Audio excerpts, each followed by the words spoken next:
Um, Good. So I just want to say a few things about Cindy.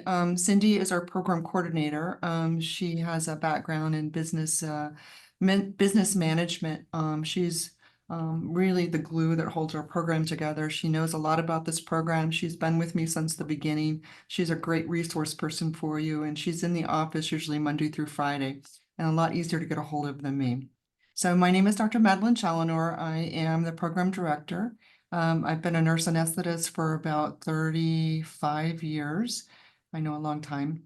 And I've been an educator for almost 15 years. I have a doctorate in nursing practice. I finished my anesthesia training in the Army. I spent 30 years in the military and then trained mostly at William Beaumont in El Paso for the Army CRNA program.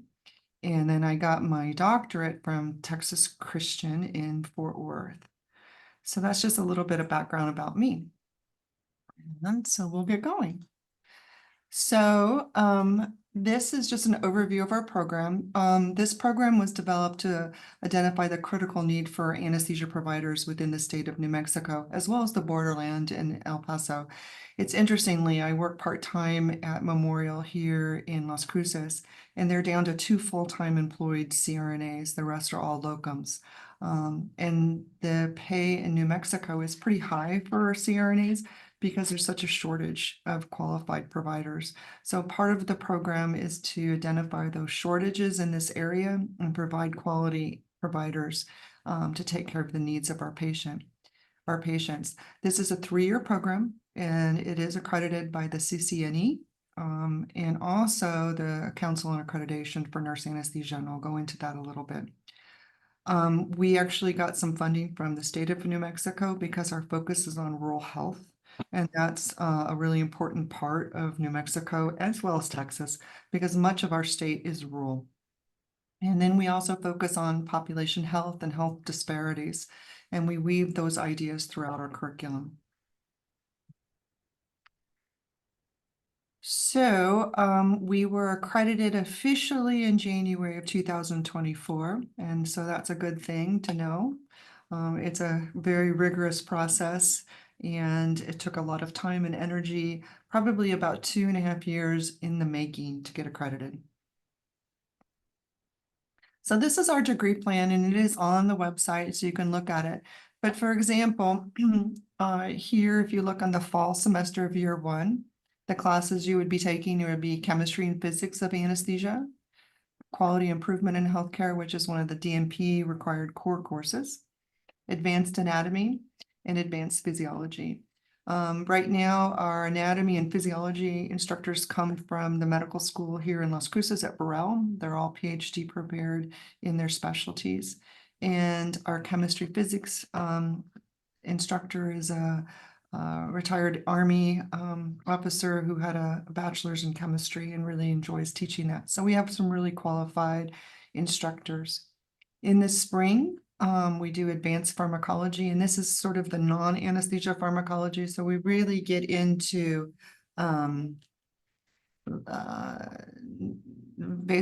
medications, heart medicines, cholesterol medicines, diabetes, those kinds of things. We also do advanced pathophysiology, and we have a CRNA who teaches that for us and does a great job. And then advanced health assessment, which is required by our Council on Accreditation. And we also have a DMP class called Evidence-Based Practice in Healthcare. And both of the quality improvement in the fall and the evidence-based practice DNP core classes are getting you ready for your DNP project. So as a doctorally prepared nurse anesthesiologist, you have to do implementation of a project. And usually that's either a quality improvement or an evidence-based project. In the summer, it says enter to clinical residency here in the spring, but that's actually in the summer. We have you taking informatics, then we do anesthesia pharmacology and anesthesia principles 1. Anesthesia principles 1 is where you start learning a little bit about anesthesia. Maybe we get into airway, positioning, some basic care plans, those kinds of things. And then for half of the summer, you're working on your DMP project, and the other half you're working in the clinical area, just getting some exposure, getting oriented to the clinical sites, getting access to computer systems and finding where you're supposed to park and getting your ID badges and those kinds of things. In the fall, you still have some academic classes, but we start clinical. And year 2, you're in clinical 3 days a week, and those are long days. And you still have principles classes and then some of the DMP classes.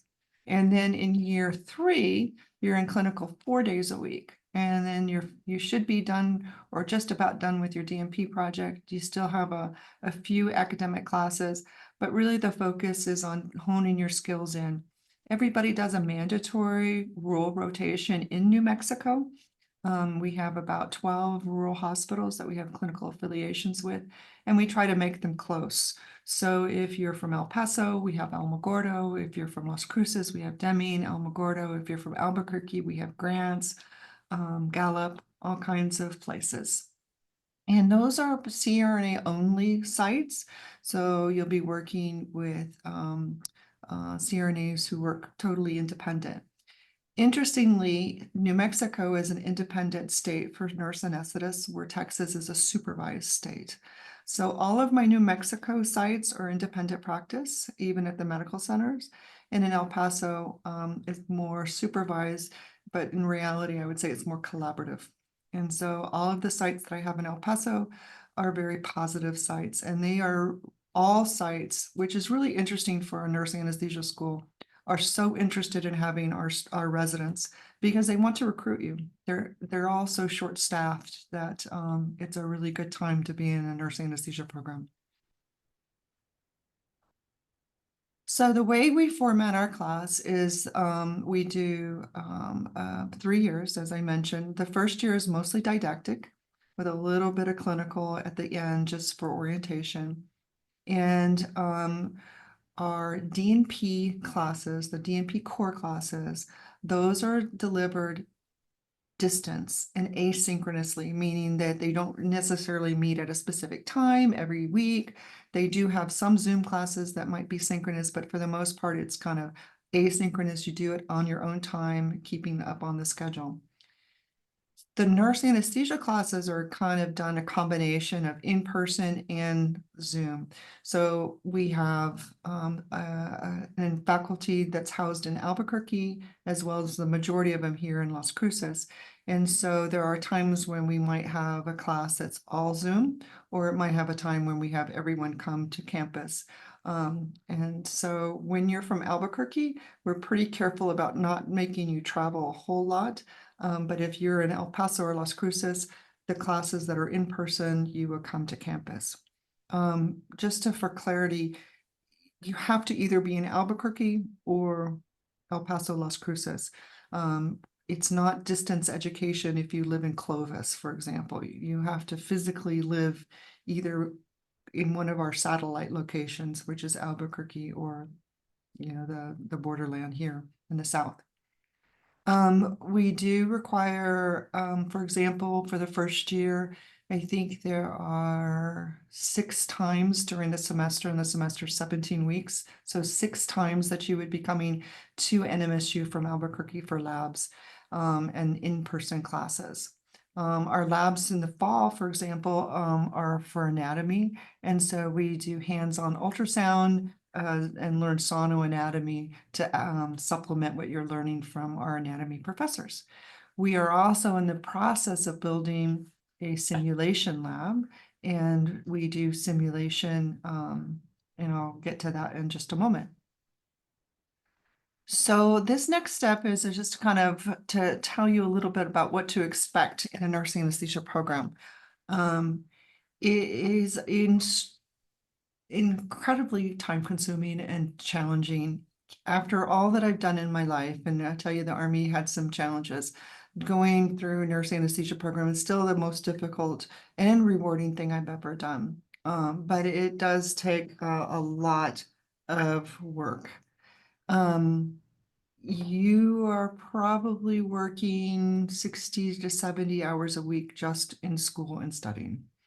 When you get into clinical, it is, 12-hour days. Depending on what you have, you could be there as early as 4:30 to get set up. Most people get there around 5:30 or 6, and then, you get off when your cases are done. It's not exactly like shift work. Um, you finish the case, you stay if there's learning, those kinds of things. Um, yeah. So the last bullet's pretty important. Clinical is mentally and physically challenged. Many students, residents are prepared for the intensity of this program. It's essential that you have good stress management skills. If you don't have these skills, it becomes pretty evident early on. And, I think all of you guys are critical care nurses. Critical care is stressful. Working in the ICU is stressful. And that's one reason that the council requires critical care nursing, because at this point, you're experienced nurses. And so that gives me a foundation in which to build upon. All right. See if it'll click. So we mentioned that with the first part is mostly didactic, and the second part is our clinical training sites.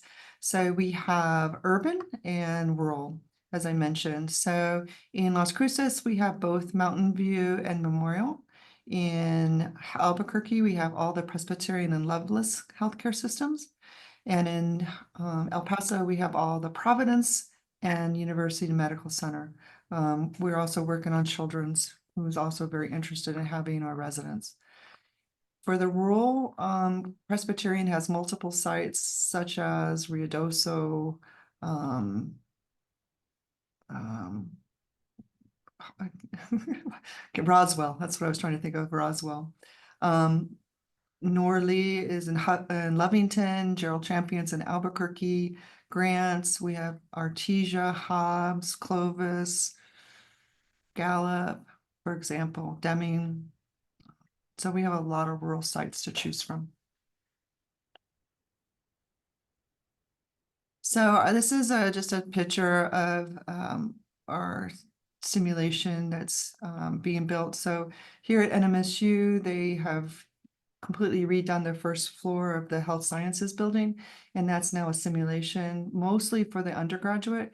On the second floor, we will have an operating room, and it'll be a full operating room with anesthesia machine, anesthesia cart, all of that.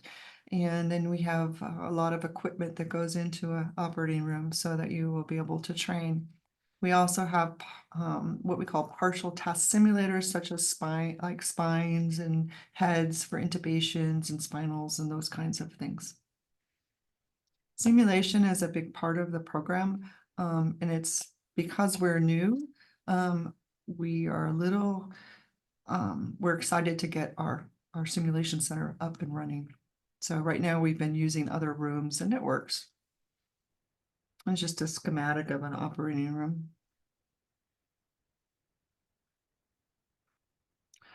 So tuition. So tuition is interesting. If you go and look at other programs, we are kind of in the lower middle. We're not the most expensive by any means. There are a lot of programs that are a lot more expensive, but we're not the cheapest. We really did try to keep our tuitions affordable for at least for nurse anesthesia. It's a lot more than regular school because it costs a lot of money to run a nurse anesthesia program. But this gives you an idea of what the tuition and the fees are. Our program fees are about $1,000 a semester, and we'll go into what those include. All of these are available to be covered with a loan through financial aid. So this gives you a little bit more information of some of the things that program fees include. There's quite a few other things. We use Apex Anesthesia, which is an online program with lots of tutorials, practice quizzes, exams, mock boards, all kinds of things. You get your subscription to that. We pay for your membership to our professional association. The American Association of Nurse Anesthetists boasts about a 95% membership rate of all CRNAs in the country. We pay for your self-evaluation exam, and that is through the National Board of Certified Registered Nurse Anesthetist. We have every student get issued a ultrasound, a pocket ultrasound or a handheld ultrasound that you can use throughout the duration of the program. And we pay for that membership. We also pay for your certifying exam at the end of the year. And there's other things that we pay for, but it's important because you're not working while you're going to school, and it's hard to come up with $1,000 at the end of the program to pay for certifying. So we cover those costs for you, so that you can at least get financial aid and have that covered if you need it. So we'll talk a little bit about what the application requirements and what you have to provide for documentation. You need to submit a CV or a resume. You need to upload your RN license, or if you're an APRN, your official transcripts from your nursing program. And there's a essay of your motivation, why you want to be a CRNA. I'll talk a little bit about that. A supervisor assessment form, and basically we're just getting documentation that you have the requirements that our council and accreditation requires for us. So it's not just kind of a hearsay. 3 shadow experience logs, and we'll talk about that for a moment. Current CCRN, your critical care skills checklist, your financial attestation, and then your overall science and GPA calculator forms. So the essay is important because we're really interested in knowing why you want to become a CRNA. So there are basically 3 things that will predict success in the nurse anesthesia program: motivation, hard science GPA, and your clinical experience, your ICU experience. So the motivation is key because there are times when this is very challenging, and if you don't have a really good why you're doing it, then you might quit, or you just won't have enough push to go through it. You have to have a good why, a good motivation, because like I mentioned, it's a very difficult and challenging program, and it's worth it for me, but you have to know that it's worth it for you. The second thing is the hard science GPA. So we recalculate your hard science GPA, and you really need at least a 3.4 or higher in order to be competitive. All of our classes are pretty hardcore science-based classes. Even our anesthesia principal classes are hard science-based. And so if you've gotten a C in anatomy or physiology, or chemistry, those are going to be really hard to overcome on your hard science GPA. You really need A's and B's in those classes in order to be competitive. And so a lot of times we'll recommend, if you have a C in one of those hard science courses, that you retake that course. Or if you can, a graduate level biochemistry class to demonstrate that you've got the ability to do the hard work. All of us were in our 20s at one time, and maybe we misbehaved a little bit or went out too many times on Friday or Saturday nights. And now that we're a little bit older and more mature, we realize that we could have done the work, we just didn't. And so I don't know that, so that's why sometimes taking another course will just show us that, yeah, you're a good pick for us. All righty. We'll keep moving on. We do require 3 shadow forms from CRNAs or an anesthesiologist, and these are 8-hour days because we want to make sure you know what you're getting into. These also become, if you will, your letters of recommendation. And there are specific requirements for the shadow form, but really we want you to get there early, talk to the CRNA or anesthesiologist, see what it's like, understand the responsibility these providers do, what the daily work is like, what it's physically like, so that there's no surprises for you. We want this to be a good match for you to us and us to you.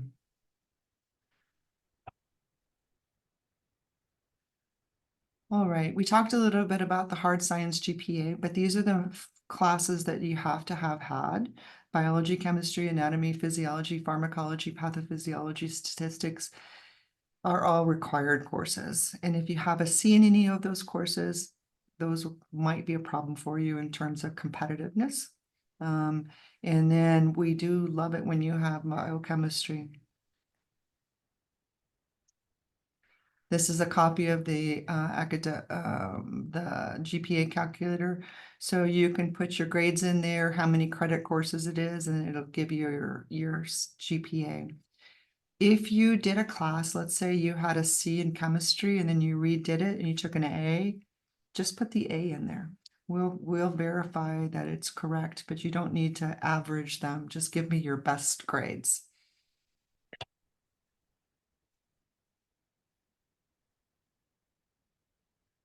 So we do require the critical care experience, and I get questions a lot.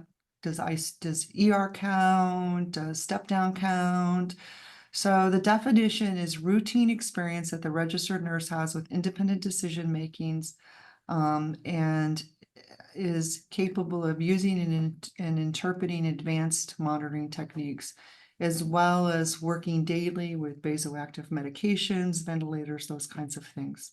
And so the skills checklist is how we document that you're meeting our council and accreditations requirements. So if you work in the ER and yes, you work with an A line or a ventilator, but for you that are in the ICU, when you have an A line that's not working, it's a lot different to work with an A line for a couple hours in the ER or schlep over an A line over 8 hours where you're constantly messing with it and figuring it out and troubleshooting it. And those are the kinds of skills that we're looking for in critical care. The ones where you've had to really troubleshoot a ventilator or a vasoactive medications, as opposed to a short-term kind of thing. We do require CCRN. It just shows us that you're serious about your profession and your academics in that profession. So our students and residents, you all signed a financial attestation. We keep moving our application back to give you all more and more time to work, save money, prepare. But it's 36 months, and there's no outside work permitted. You have 4 weeks off a year, and if you want to work during your vacation time, that's up to you. None of the students and residents have taken up on that. It's like they're like, there's no way you can work, and it truly is, you cannot work. So if you think you can slip in a couple of shifts, I think you'll find that you will change your mind about that. It's really impossible to work outside of school.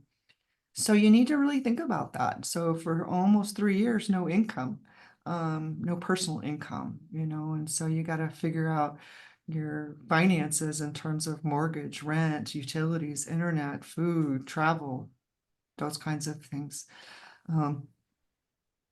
I would encourage you to make a budget and understand that NMSU will give you about $2,000 for living expenses. Anything related to school can be covered with financial aid. So even including travel to NMSU from Albuquerque, any overnight stays that you might have, it'll cover transportation, cover like if you have to do a row rotation and you're staying in a hotel or something like that. It covers books, tuition, those kinds of things.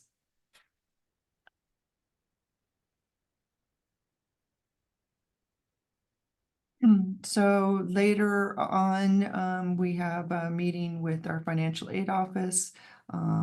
They're completely separate from my program, but I do try to help you and interface with you in terms of loans and those kinds of things.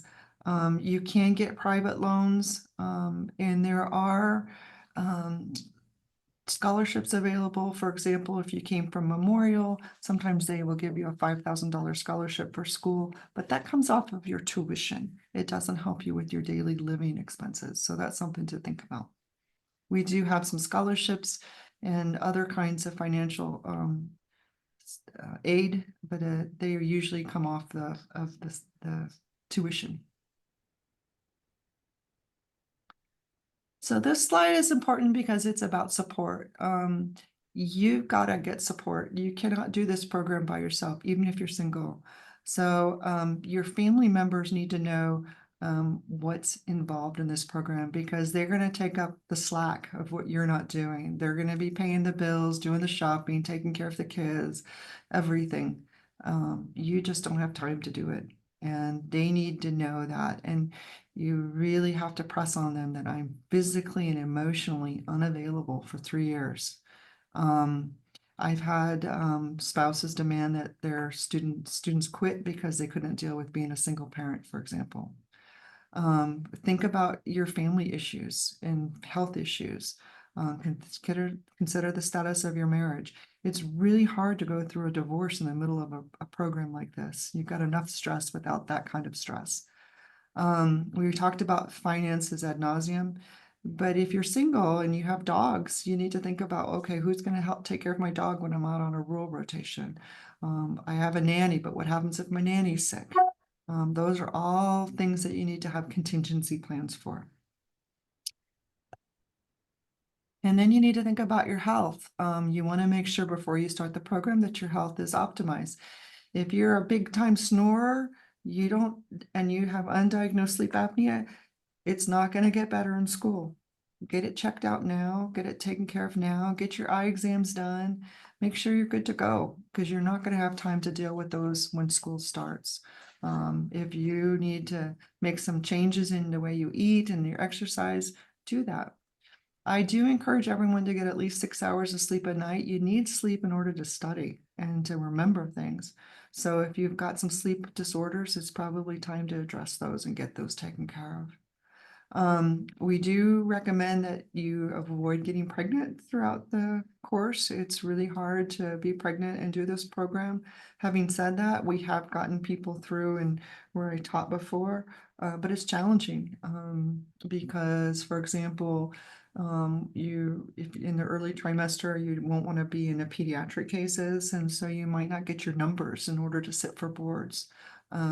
It's just more fatiguing and tired, and that can be really hard when you're really pushing forward on a challenging program like this.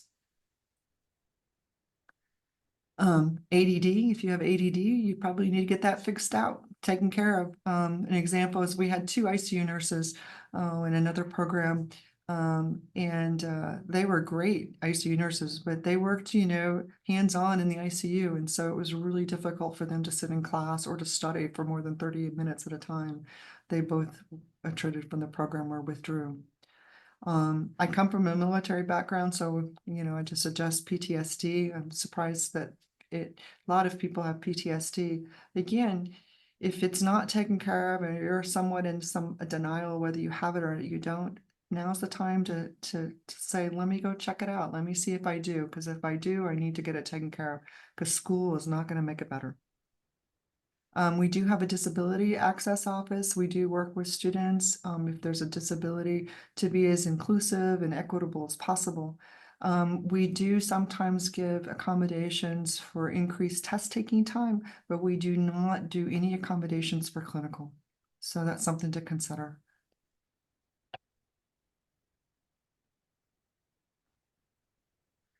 So let me see if I can find the questions. I gotta stop my share here and get to the questions here. Give me a minute. Okay, 17 questions. I'm going to move you guys over here in a second. Show. One moment. So hopefully that wasn't too terribly boring. Listen to me drone on. All right. Okay. So I got people from Arizona, Chicago, Arizona, Albuquerque, Rio Rancho, Albuquerque. All right. Lots of Albuquerque and Sioux Falls. Yay. Illinois. Yay. Seattle. Awesome. So one of the things that's really interesting about our program compared to other programs is we train independent CRNAs I don't know how many to train anything else. So anesthesia is normally done by either a nurse anesthetist or anesthesiologist. Um, and depending on where you live and what state you live in, you might have to be supervised. But we don't train it that way. We train you to be independent and to do anesthesia on your own. So let me see what questions we have here, and you can put them in there. I'm glad you're excited, Stephanie. That's good. Anesthesia school's awesome. And the neat thing about this program is that I think it's opened the doors of opportunity for people in this area that otherwise wouldn't be able to go to school. It's really hard to move your family or yourself to Fort Worth, where it's a lot more expensive. I mean, here we try to make it as good as best we can for you if you're in New Mexico. All right. Do you get a choice of where you do your clinicals or where they're assigned? To a certain extent, Amber. So if you are in El Paso, you will do most of your clinicals in El Paso. If you're in Albuquerque, you'll do all of your clinicals in Albuquerque with the exception of your rural rotations. I have a resident right now who's here in Las Cruces, but she has family members in Albuquerque, so she's doing some rotations in Albuquerque and in El Paso. So, for example, if you're in the south part of the state, Sierra Providence does most of the hearts, so you'll probably go to Sierra Providence for hearts. Trans Mountain East does a ton of OB, so you might go out there for OB peds. Trans Mountain Providence does a lot of orthopedics, so you might go there for your orthopedics numbers. And then Memorial does a lot of pediatrics too. You'll get most of your trauma cases at UMC, for example. So we do rotate, usually about a month and a half at each site. And so if you're in El Paso, you'll go to Las Cruces and El Paso. And if you're in Albuquerque, you're at Loveless, Rio Rancho, Press Heart, Press Main, or Loveless Heart, Press Main, Loveless Main, those kinds of things. Alicia has a thing about Cloudcroft. So Cloudcroft doesn't have a hospital, but we do Ruidoso. Or if you're from Cloudcroft, that's a nice place to be from.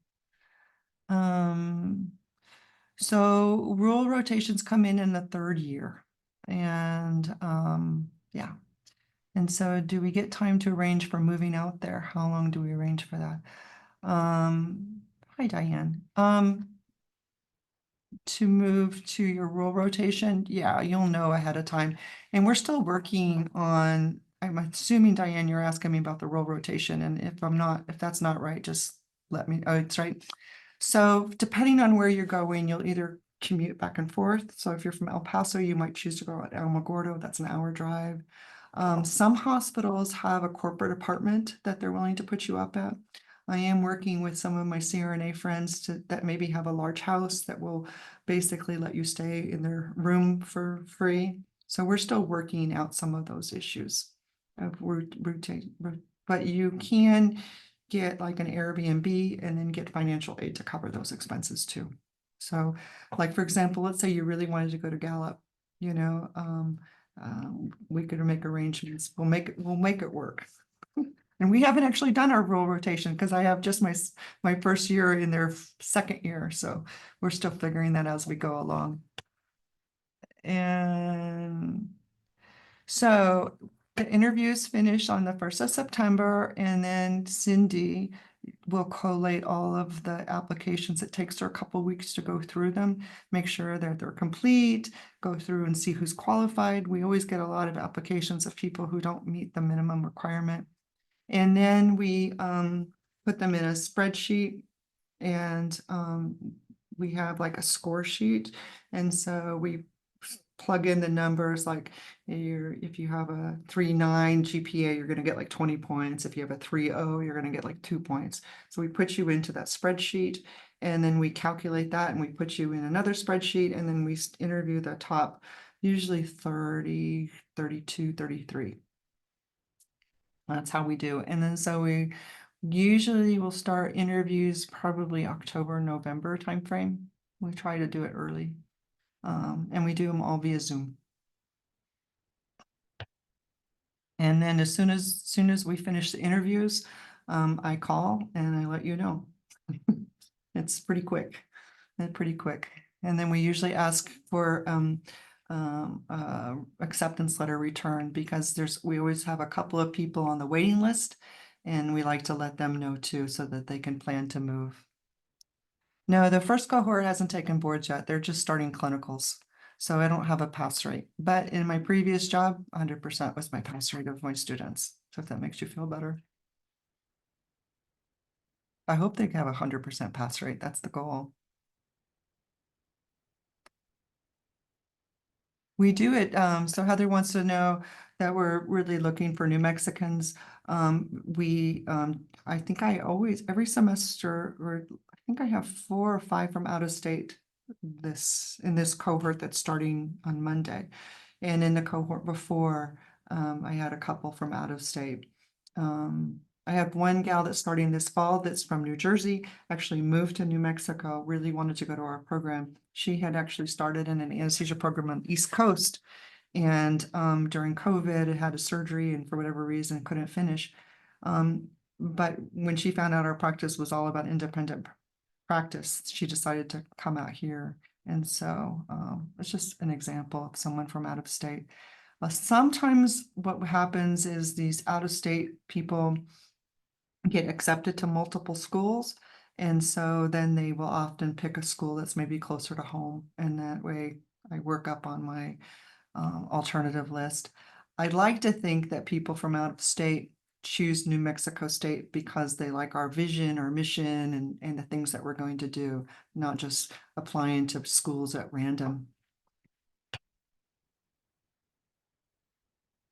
So the prerequisites don't expire. I think the recommendation is that they're not, 100 years old. But if you've gotten them 10 years ago or 12 years ago, they're still good to me. Keep in mind, there's a sweet spot in the anesthesia for our residents. So if you've been a registered nurse for 25 years and in critical care, you're not as good a candidate as someone who's between 3 and 6 years. Because when you've been a nurse in the ICU for 25 years, you're pretty ingrained in critical care. And to go back to school and to unlearn everything you've learned and to relearn it is really hard. The mind is not as plastic, and you were really happy and successful, and now you're a miserable student. And so we found that we need people with enough foundation in critical care, but not too much. So that's one of the things that we put into the spreadsheet. So if you have between 3 and 6 or 7 years, you're in what we call the sweet spot. You have enough experience, but you're not too ingrained in your critical care mentality to not change. Having said that, I've had students in their 40s who did exceptionally well. There's always exceptions, right? In your expense, do you see students become close to one another? For those of us that would be good to lean on each other. Good question, Stephen. So my girlfriend and I go that I went to anesthesia school. Her name's Annette. I told you 35 years ago. So I think we're going skiing again this November. We go every November after now 34 years. We ski together every November. So yeah, you make really good friends, and I think it's good to lean on each other. But leaning on someone is perfect, but they can't be your everything for you if it's time consuming because they just don't have the ability to give the time. And so, it's probably good to find, depending on what you mean by lean on or get support, you may need to reach out depending on what that support looks like. If it's a time consuming support, you might want to get someone, a family member, a best friend, a cousin, somebody that might be able to better support you in that. Um, Is there a limit on how long? No, we already addressed the prerequisite, so no. Yes, microbiology could be a prerequisite in lieu of general biology. Yes, for sure, for sure, for sure. No, you cannot stay in Alamogordo for your entire rotation because Alamogordo doesn't give you the kinds of cases that you need. So in order to sit for boards, you have to have so many index cases, like 10 hearts, 10 heads, pediatrics, prone, this, that, whatever. You're not going to get, you're just going to get bread and butter in Alamogordo. They're not going to be the medical center cases that you need. It's a different practice. And so, yeah. And if you're from Alamogordo, you'll have to be in NMSU in class. Usually that's 2 or 3 times a week. It depends on the semester. The requirement for the shadow form, Bridget. So it's 3 shadow forms, and the forms are on our website. And those are given to your CRNA preceptor for the day. They fill it out and then they submit it to Cindy. There always is a waiting list, Rosa, just because, like I was mentioning, we have a lot of people sometimes from out of town, out of state that we offer a seat to, and then they take a seat in a state or a school closer to their home. And yeah, we usually interview 30 for 24 spots. And the reason we do that is inevitably there's someone who maybe doesn't interview very well, or someone who, when we talk to them, doesn't really meet the criteria. Like, for example, maybe their critical care experience isn't really critical care, or yeah, just that for whatever reason that they're not a good fit for us. So I can mention a little bit about the interview process. Everybody gets nervous about the interview. Our interview process is based on emotional fitness. So we allow your GPA to speak for itself, and we allow your critical care experience to speak for itself. And your shadow forms are basically your letters of recommendation, as well as your supervisor form. So those are all standalone. So when we will read your essay and put that into the spreadsheet. So whether you get an interview or not is mostly dependent on your hard science GPA and whether you got everything. I mean, that's just the way that the rubric works out for us. And then we interview, and we're looking to make sure that you have the social awareness, the mental toughness, the kindness, the motivation, self-management, emotional maturity in order to do something like this. So if that helps with the interviews. Let's see, what are the application dates for this program? So this third cohort finishes the 1st of September. You have to get your application in next couple weeks. I can't tell you the timeline for applying for financial aid. And I can tell you that they're a little challenging. They come through at the last minute, but they do come through. You just have to be really flexible with them. But as soon as we'll put you in contact with them as soon as you know, but I can tell you they're frustrating. I work with them. I try really hard. I even took swag over to their office to try to get them to be nice to us, and they are, but I don't know.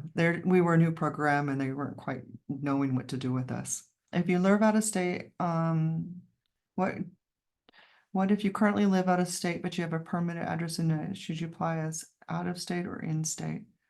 Oh, good question, Amber. I don't know. I'd be tempted to say if you're a New Mexico resident, then and you consider yourself a New Mexican, then I would apply as a New Mexican. If you're not sure, you could ask financial aid, but then you might get an answer you don't want. The difference between El Paso and New Mexico is only like $1,000 over the 3 years, so it's not a huge amount of difference. It is, I think, significant if you're from Iowa or something, but you do get in-state tuition your 2nd year. And so if you do come from out of state, you need to relocate to Las Cruces, not Albuquerque. Just make that clear. We accommodate those that are already in Albuquerque, but we don't recommend people move from out of state to Albuquerque. It's not the same. So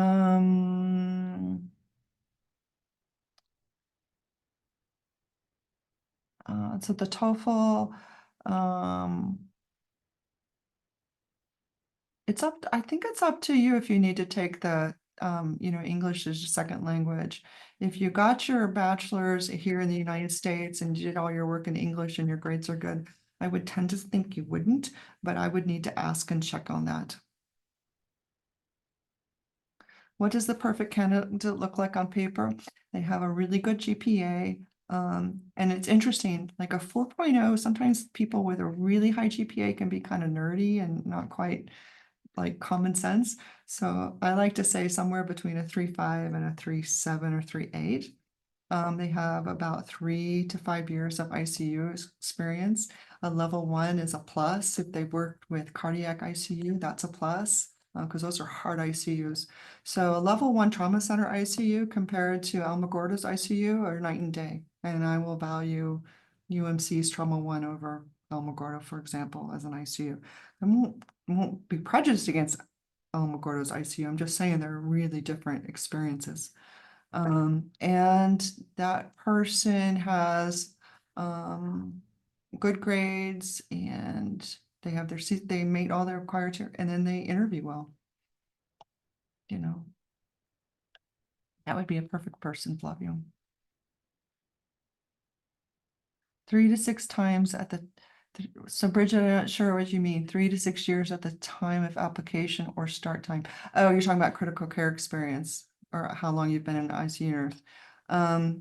In general, I don't know that I make that much of a difference, but I think it's at the time. I think our application says at the time of application. And if you have 7 or 10 years, you still get points. You just don't get as many points. We still take people with lots of ICU experience. No, Heather, NMSU does not have a graduate level biochemistry class. I think it's ridiculous that we don't. It's one of the things I would like to change, but I've got so many other things going on right now. So any online biochemistry class would work. How does an MSN factor into the application score? If it's a nursing master's in nursing, we will look at the classes and take that as your overall GPA, and then if we can look at those classes. If so, yeah, we look at it. If you're a master's, if you're working, are any of you working as nurse practitioners? I don't see any yeses. Okay.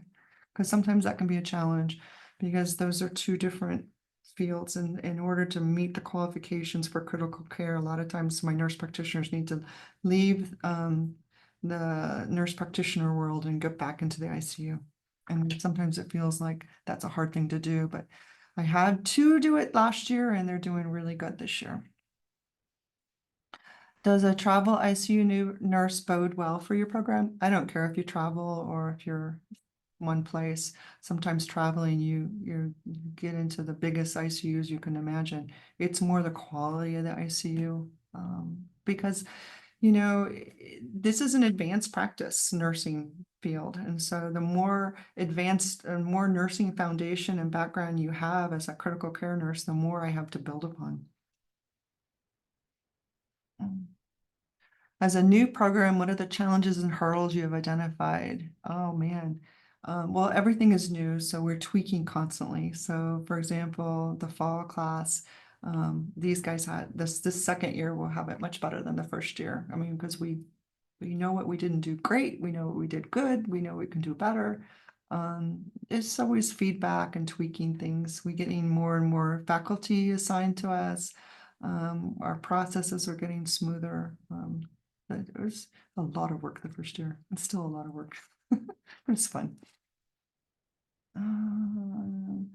There's a recommendation section in the application. Should we leave that blank? Yes, you can leave it blank. You don't need to put anything for the recommendation. You don't need a letter of recommendation. Your supervisor form and your shadow forms are that. So we work within a system and I don't think we could get rid of it. So don't worry about it.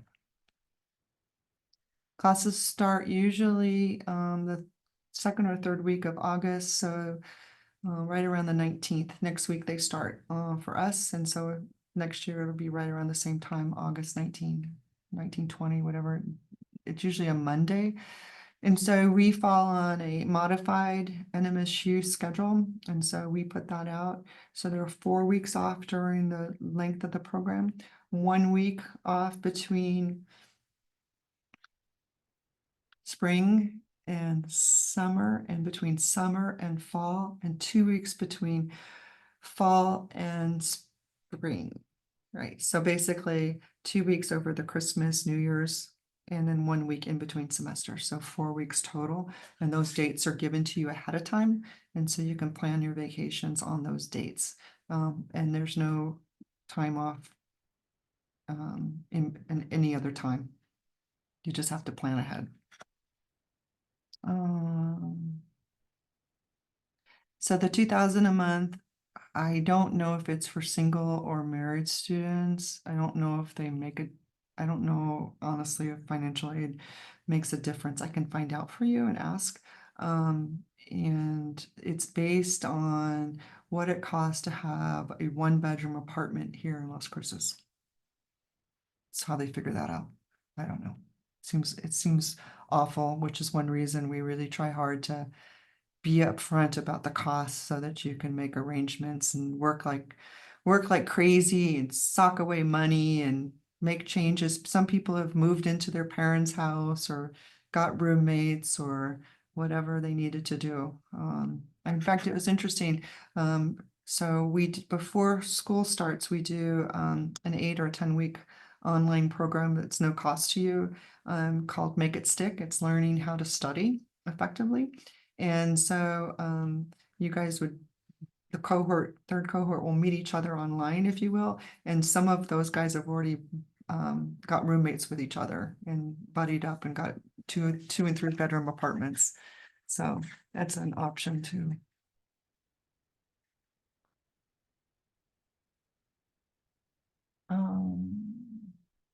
I don't know, Samantha, about your tax home. Those are good questions maybe for financial aid. I'm just not sure how that all works. I'm sorry. Um, let's see, Estefano. So I will set up a online program for those who get selected. It's over the book called Make It Stick, which basically goes into how to study. We go from 0 to 60 when you start anatomy, physiology, and chemistry. Whew, all three big classes at the same time in this first semester. And many of us hadn't been in school for a couple of years, right? So you're like, "Brr." And also, nurses traditionally are not very good writers. And so this is a doctoral level program and you have to be able to write well. And so it's a combination of writing and how to study. And we just do that to kind of get you back into the mode of studying, as well as giving you good study techniques and helping you figure out how you're going to approach studying. Let's see. So Heather, Adam says you can check out University of California, San Diego for online extension programs with a large amount of hard sciences that can be done at distance. And UTEP might also have a graduate level biochemistry. Let's see. If an applicant is more than 40 years old, is it recommended to apply? Sure. Again, it depends on your motivation. So when you're 40, you're just not quite as flexible as you were when you were 20, physically or mentally. That means that sometimes you just have to work a little harder and you get a little tireder. But having said that, I've gotten 40-year-olds that have been successful in my program before, but it was harder. So you really just need to think about if that's what you want. If you think about it, here you are, you're 40, you maybe been an ICU nurse for many years, you got a good income, a good salary, you're good at what you do, your life is great. Then all of a sudden now you go back into almost a poverty state. We're telling you how to put a blood pressure cuff on. Sometimes that's hard for people that have been successful to go back into that student mode. Those are just things to think about. Is there a specific format that's preferred for the essay? Good question, Mitch. APA format. What do most students do for health insurance? Does NMSU offer health insurance? No, they do not, and I don't know why. I'm working on it, but at this point, no. So many try to get on their spouse's insurance, or you just have to go into open market and buy insurance, unfortunately. Um, So for nursing, informatics, and quality and nursing courses, I took these in my MSN already at NMSU's. Are these courses anesthesia directed, or are they the same?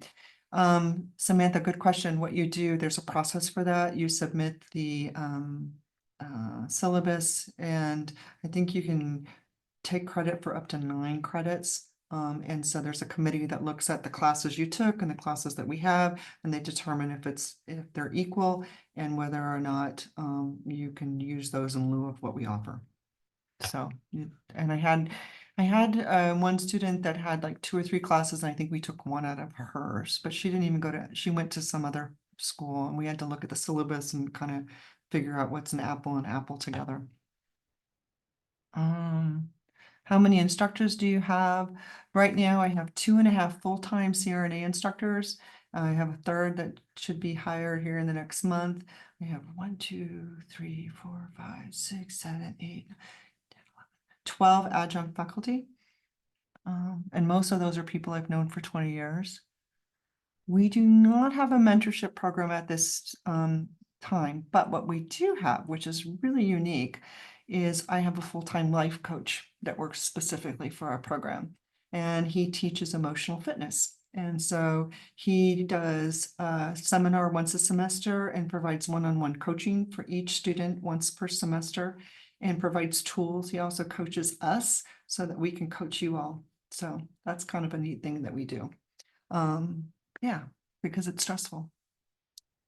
And we do have resources here at NMSU, but most people just don't utilize the counseling center and those kinds of things.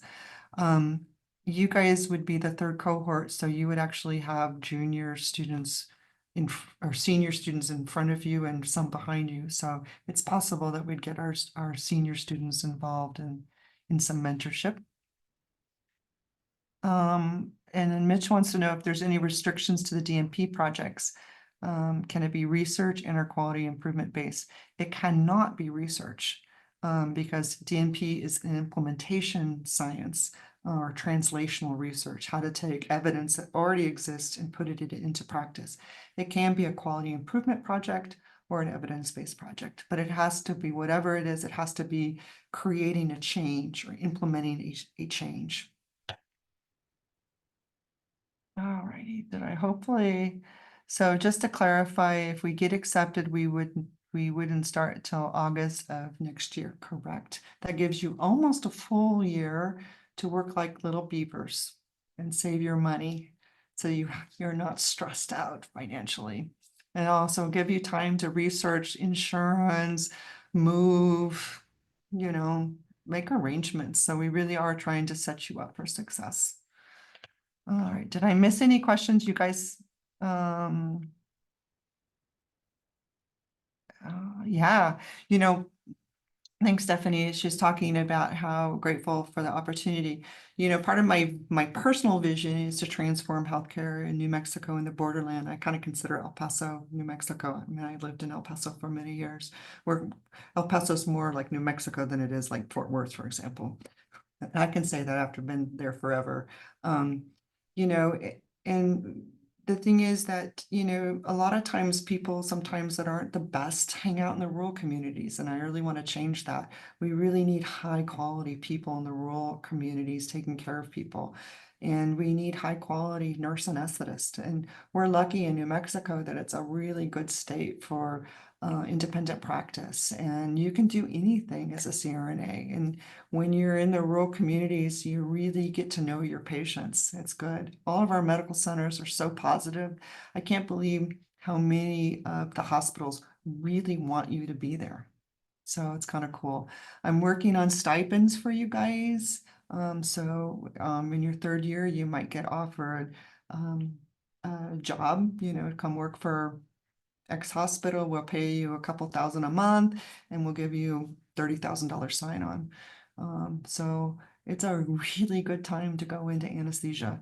If you end up in New Mexico, right now there's like a scholarship. If you work in the rural community, they'll pretty much pay off your entire tuition. So, you go backwards, but you can go forwards really quick.